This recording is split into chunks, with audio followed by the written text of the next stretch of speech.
And if you move the spokes and they make that click noise, then that might be the culprit. To fix it,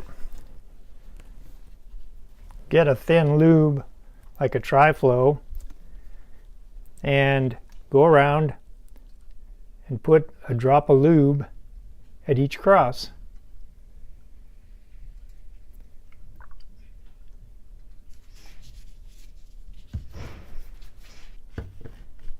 Then squeeze it to give it a chance to work its way in. Then wipe off the excess so it doesn't attract dust and grit. And if you're lucky, that simple lubing will cause the noise to go away.